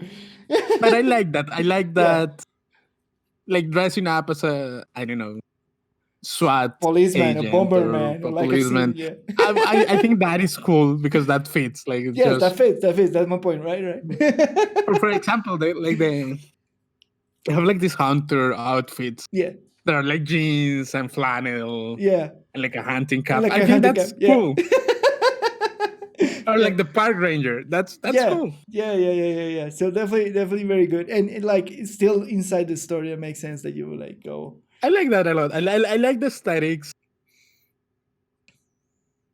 Like I thought it was gonna be boring, but I ended up liking it a lot. Cool. And because that coming from you, it's a lot. No, it's because because I bought the premise of the game. Yes. That is still like realistic as much as a video game can be. Yes. And when I saw effort that they put into keeping that illusion, I could appreciate that. Like I appreciate that a lot. Yes. Like all the weapons are real, all the mods are like real things. Like I appreciate that effort quite a lot. Yes. So it does like as a design story driven thing works perfectly for what they're saying, and then again, like the gear that the faction uses is like super on point for what they do. Oh, it is. Right? It definitely is. Yeah. And like the fact that the fact that the army guys have proper like army suits when the heavies are presented and that sort of stuff. Like I really like which are the heavies are the outcast heavies the ones that swing hammers around. Yes. That I love that the pieces of armor are and like they have construction gear. are like duct tape. Yeah, duct tape. Yeah. I love that they do. It's cool. It's just like I get it. That's what a dude will do. That's what a person will do. Sense. Yeah. So in those sense, like it's superb. Like the weapon and character designs in terms visually for the story are very good in general. They do, like the developers did a really good job with the like with the constraints that they have. Yes. Of like making the factions look different and feel different, even though they're restricted to like whatever is somehow realistic. Like like duct taping pieces of plastic to a dude. Yes. If of course it doesn't behave like plastic, and they can say, "Oh no, but it's this futuristic thing that it's super durable." Yeah, sure. Yeah. Whatever. Doesn't matter. Yeah. But like they did a lot in the constraint, like inside the constraint, which I think is really cool. What do you think about the more futuristic kind of design? You know, the interface of the clock and then the gadgets that you have and that sort of stuff. Some of them take me off a little bit of the illusion. Like for example, I would say that the drone is pretty much realistic drone. The drone is fine. Yeah. I think the rolling balls are kind of cluster mines. Yeah, the cluster mines and bombs are like no. like even the turret, I can buy it. Like sure, you can probably like put a thingy that shoots like a camera that looks for, like identifies people that will say I train. Yeah, I get it. Like deep learning and AI is a thing. Yeah. I buy it. All right. The drone, like even if it's like shooting green stuff that heals you, that's kind of odd, but still a drone. So I buy it. Still a pistol with like stuff, right? Yeah. But the cluster mines is just the bombs that follow you or that follow enemies. Those are the ones that are kind of like I don't.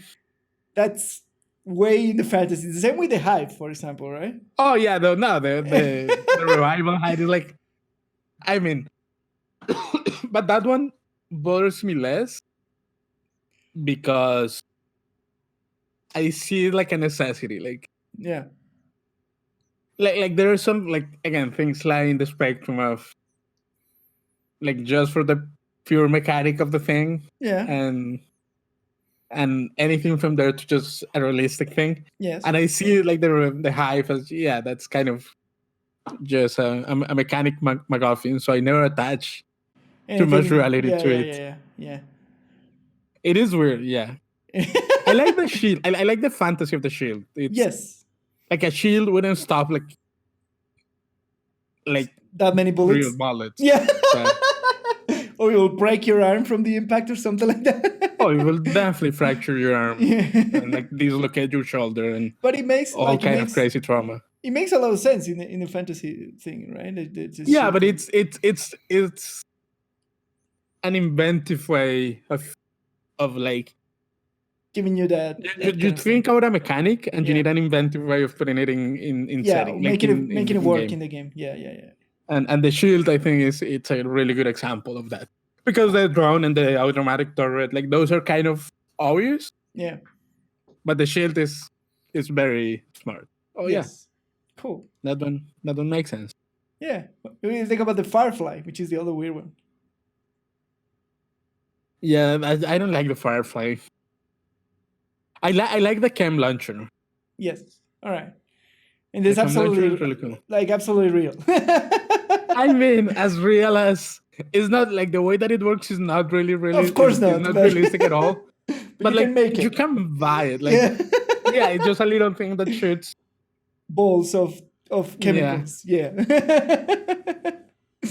All right. The Fireplace are another one that are kind of What are weird gear? Although Fireflies may not be that unrealistic, like. Really? Have you seen the? I haven't seen anything like that, but I mean, not really. The problem is that the explosion, like anything exploding that close to your face would like blind you or like, destroy your ears or something like that. Fair enough. Yeah. And then the last one I think is the pulse, right? From all the gear the gear stuff. The what? The pulse. The pulse. Yeah. I mean, yeah, that is just pure fantasy. Yeah. All right. So I think they did a pretty. I think overall. Yeah. Yeah, they don't take you away from the fantasy that much. Yeah. Overall, it's very, very, very good. They did an amazing job of bringing to the setting like the different, basically superpowers that they wanted to give the agents. Yeah, and now with as spoiled warnings in here, now we have a shock trap. Okay, fair. Yeah, and we have a pistol who shoots explosive, like sticky bombs. So have you seen those? Like you have a pistol and then they have C4 and you shoot it and they stick with a bomb. Sure. And we have what is the last one? Holographic pad that you can throw out. Yeah, it's not. Yeah, that holograms are not a thing. Holograms have not a thing, and yeah, but we wish they were a thing, but they're definitely not. They're definitely not, and if they ever come to be a thing, it's not going to be in the way that we imagine them right now. Yes, that is true. What do you think about the gear of the Black Tusk? The doggos, the tanks are definitely realistic. Oh, like I think. I mean, I don't know much about like military grade stuff. Yeah, but I can picture them like having like remote control tanks and like guns mounted on little doggos. Yeah, like remote control things and stuff like that. And that design is like based on this. Like there's like experiment like DARPA like moving tanks. That it's very similar to the Boston Dynamic. Yes, the Boston Dynamic thing. Yeah. So yeah, I mean, it doesn't feel that unrealistic. Yeah, it is definitely like high tech, but it could happen. It could happen, yeah. Eventually. All right, and to end up is that the memorable enemies or encounters inside the Division 2, the story. Yeah, the big guy on the bunker. The big guy on the bunker. There is a mission in a bunker. The one that breaks through the door? Yep. Oh man, yeah, I remember that. First time that you experience your what is happening, and he just that is a good boss for a mission or dungeon or whatever. That's a good encounter. That was I remember a lot like that moment when he starts. You hear the noise of the door, like the dude breaking through with a hammer, and that's the first time that you see those guys. Like while you're going through the story. Probably. Yeah, that's one of the first time that you see those guys, and you're like cheating yourself because he runs toward you with a bunch of armor and a big demolition hammer, and he closest to one shots you if he ever hits you with it. Yes, I like that. I remember that encounter a lot. Yeah. That was a good boss fight. That level is very good. That bunker level is very good. Like bunker level is really good. Like the start of the bunker level with the cube stuff that light up when you go covering them, and then going down. They have the room in fire. The room on fire, yeah. Man, that's a very good level. that is probably one of my favorite, like top missions. Yeah, it's a really good mission. Yeah, definitely. What other encounter do you remember? I'm trying to remember what other one I really like. The Capitol House, probably. Like the assault to the Capitol when you run in towards the park to try to get into. I find that kind of meh. Yeah, you know which one I like? The is it the Lincoln Monument? Oh yeah. Yeah, Jesus. All right, yeah. That last encounter, like everything goes dark and isn't that the Lincoln Monument is the one that you go down? Yes. Yeah. And the last room is really like you kill some enemies, then it gets dark and a heavy unit appears. But that's the last encounter of the airspace thingy, isn't it? I mean, mechanically they function similarly. Yes, all right. Yes, it's the same. It's kind of the same. But in that topic, I like more the one of the airspace. When you are connected to radio from the module and then everything goes dark and it explodes with fire. The Lincoln you prefer the Lincoln Memorial? It's just because... Yeah, it's just because when the final arena is closer, it feels more dangerous. Yeah, that is true. Yeah. The Aerospace Museum, you have a lot of room to move around. Yes. So it doesn't feel that like pressing to kill the guy. But that's the thing that I like about both the Lincoln Monument and the bunker thing. It's just you have so little space to move that you actually have to guide the guys and roll away, and you can feel panic. What do you think about the Black Tusk dungeon encounter? Dungeon, you mean the stronghold? The stronghold? Yeah. I find it more annoying than good, to be honest. More annoying for... Like the last encounter. The one with the lady? The one with the lady who wants to... Like the... Anything leading up to a boss or to a mini-boss. Yeah. It's kind of like run of the mill. Yeah. I like the point where the helicopter like crashes into the motor and then you are presented with the big...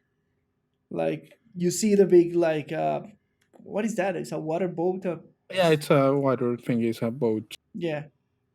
And then you kind of see it, like, the scale of it. Like, that's kind of cool. That is cool. Yeah. I don't know. Like, I just remember that mission for the boss at the end, and that boss is annoying.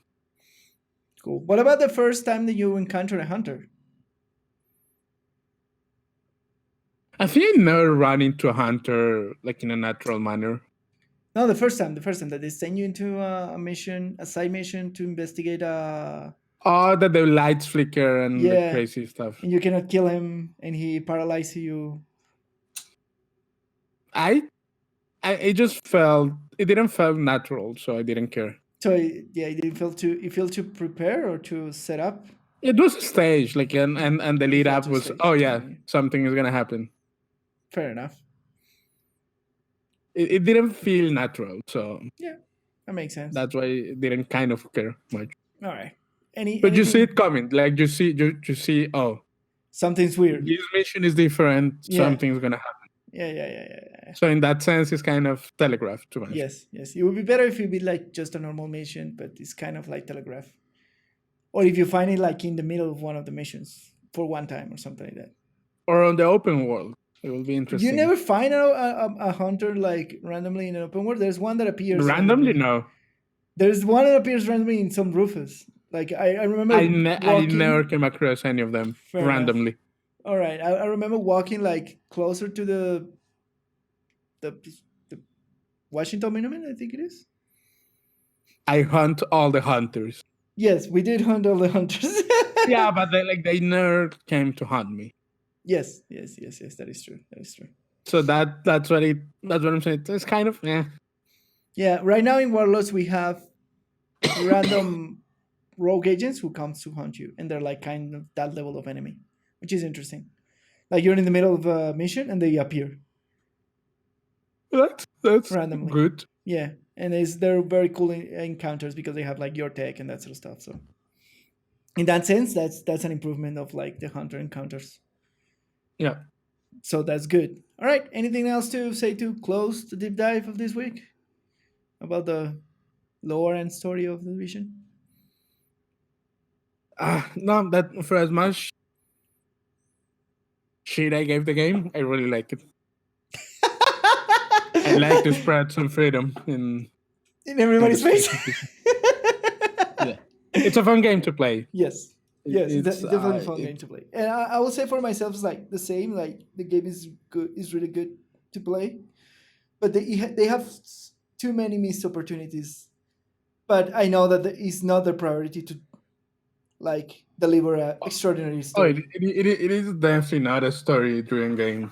Yeah, but like, but still, hopefully in this, they made improvements. Hopefully in the future they make more improvements and give us at the end a better, compelling story to accompany a great gameplay game.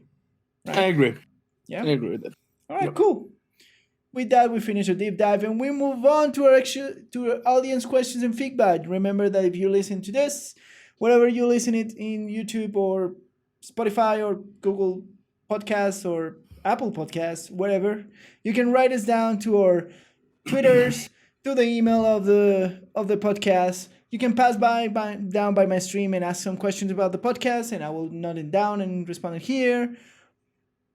Or you can send like a letter or smoke signs, and you can talk to us personally too if you know us for some reason. For whatever reason. Yeah. And we will answer the questions here. So our questions of today. The first question is about the podcast, the last podcast where we were talking about gameplay on the Division 2 is Warlords of New York, is it worth it? I think the question is for me. Is it worth it?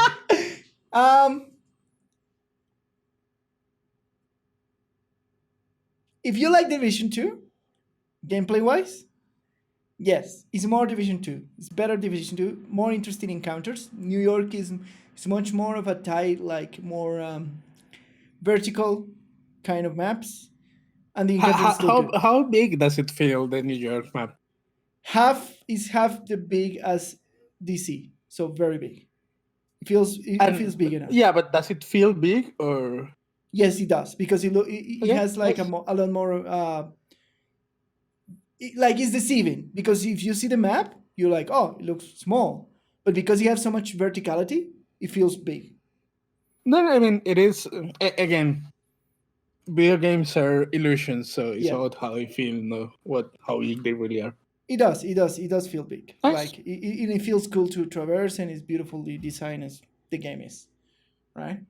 So in that sense, nice, yes, nice. You like more Division, and then I like the new expanded endgame. And in that sense, I will encourage you to buy Warlords of New York, because the new expanded endgame is so much better than what we were doing in the Division before, just with the inventions. So now you have a lot of variety.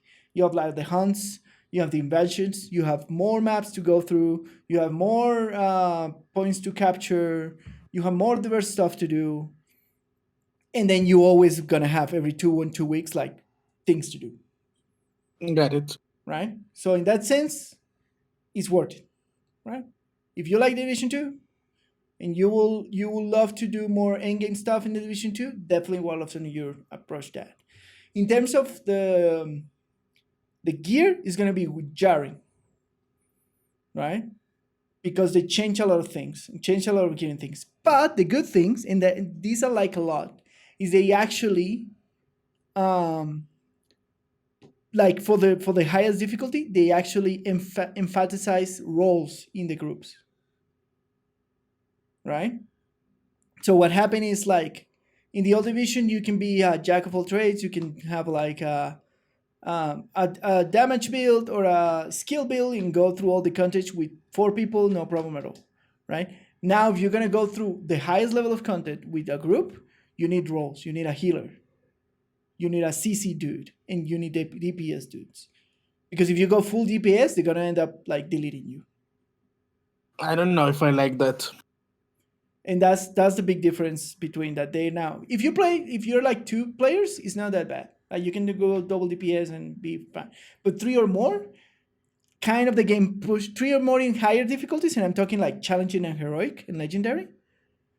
Like 3 or more, they require you roles. So at least have a tank or at least have a healer to support your do DPSs, etc., etc. But I'm talking like higher difficulties. I don't know if I like that. Well, I think in paper it doesn't sound good for that game that the Division 2 is. Why not? Because it doesn't like the most interesting part of the Division 2 for me is to shoot people in the face. Yes. Not to play the healer. You still shoot people in the face. You have like a role in it, right? You have like you support your healers. You still need to do damage because the enemies are quite hard in legendary and heroic. Yeah, I don't But know. you still need to keep people alive through the difficulties. Right? I'm skeptical. Well, I find it nice that we have like necessity for roles in groups when you're running the highest difficulty content, right? Yeah, yeah. I don't know how I feel about that. Well, it's more inclined to like thinking in war terms when running the dungeon. You need not all games have to be like war. That is true. That is absolutely true. But that's what they are trying to kind of do. And what I'm saying that it doesn't sound good to me for what the Division is. Fair enough. I believe the Division shouldn't be a game that leans into that role selecting scheme. Fair enough. You still can like do most of the content without giving that. I'm talking about like this is the highest content, like legendary, but it's still in 4-man groups. And like still. I think maybe it's a hint. My suspicion is that a hint of what the raid is going to necessitate. That the raid is going to necessitate proper roles this time around. Yeah, I don't think that's. I don't think that's where the Division 2 should lean into. Fair enough. People are overall happy with the change.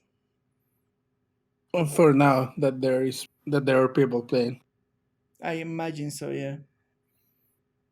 Yeah.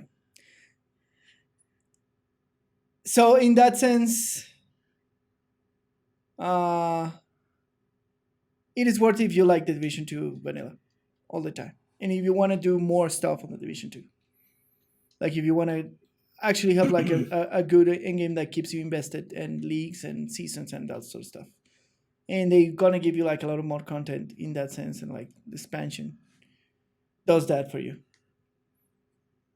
That's something that only time will tell. I don't know. And I would say personally, yes, is it worth it if you are a player of the Division 2 and you really enjoy the gameplay of the game. Sure, but like what you just said about end game, and that's something that only time will tell. Fair enough. For now, it feels nice. For now, I will recommend it. Fair enough. All right. And our second question of today is, what is your favorite weapon in the Division 2 in terms of the specialization weapons? So we have the big sniper, we have the grenade launcher, we have the bow, explosive bow, we have the minigun, the carry minigun, and we have the rockets, the multiple rockets with aiming, and now we have a flamethrower. The explosive bow. Explosive bow is your favorite weapon? Yep. I really like the grenade launcher. It's super effective, but I do like boring. Why is it boring, Lucho? Because it's not an explosive bow. That's the only reason, because it's not an explosive bow? Yeah. All right. I like the granular a lot, and I do kind of like the fantasy of the the minigun, the portable, like just standing out and like shooting like Rambo, do everything. Ah! I like that too. Yeah, I don't like that. It's kind of boring. It's kind of boring. So just like the bow with explosive. No, it's just that for me, I imagine the specialization weapons as something interesting. Yeah. But then just shooting a big minigun doesn't feel that interesting. It just, sure, I'm running bullets on them. Ooh, exciting. So what do you think about the homing missiles? They fall kind of in the same category, to be fair. Right. They're a little bit better, but... And the flamethrower? Just a big flamethrower? Yeah, that's not... That's not... That doesn't feel you special? That doesn't make you feel special? No. All right. But those two are our favorite specialization weapons from the Division 2. And what are your normal weapons, like favorite weapons from the Division 2? Oh, I still like ARs. You still love ARs? I still love LMGs, man. I've been playing with SMGs recently because that was the build that I end up falling into. But I'm definitely trying to go back to LMGs. I really like that weapon. Maybe that's why I do like the minigun. I'm a simple guy. I like to shoot at little bullets. Yeah. I guess it's fine. Yeah, I mean, if you say so. He has no quarter on this. All right, and that's it. Just LMGs are kind of clunky. I don't like it. You don't like it? That's all. Yeah, that's fair. That's why it's a personal thing. Yeah. All right, and that's it for our audience and questions and feedback, my friend. That's all for this week's episode. Once again, thanks for tuning into The Sweaty Farmer and the Game Design. My name is Lucho, and you can find me on Twitter at LuisGPolanco.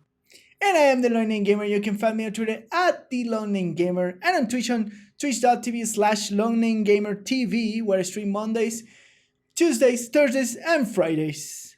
Don't forget to share, like, and subscribe, and click the notification bell, and tell your friends that you hear this awesome podcast, and share it with your pets, share it with your family, share it with, I don't know, if you can take a pigeon and send it into a word and the pigeon will share it.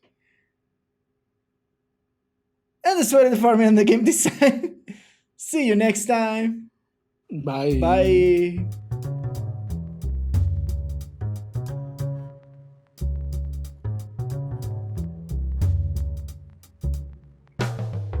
Did you know the blueberry is one of the only foods that is truly naturally blue in color? The pigment that gives blueberries the distinct color called anthocyanin is the same compound that provides the blueberries a massive health benefit. So all the other color fruits are lies. There's no more blue fruits. Everything is false. There are no more blue fruit. What all blue fruits are you talking about? Is there no more blue fruits? Is this the only blue fruit? Oh. Yeah. Why? And the silver sheen or bloom found on the skin of blueberries is a naturally occurring compound that helps protect the fruit. This is why you should only wash blueberries right before you're going to eat them. They should be stored in the refrigerator and will keep fresh up to 10 days. Ooh, delicious. Have you had blueberries? Yeah, all the time. Yeah, they're very tasty. They're really good. I like it. I have like blueberry jam once, and it was magnificent. It's like very good. What is the main difference in taste between a blueberry and a blackberry? That blackberries are a little bit bitter. They're more bitter than the blueberries, right? Yeah, like more bitterish. More tar, if you want. More tar? Yeah. What? You mean more tar? Yeah, they have Harness? They have, yeah. What? What? Is that like more thickness or something like that?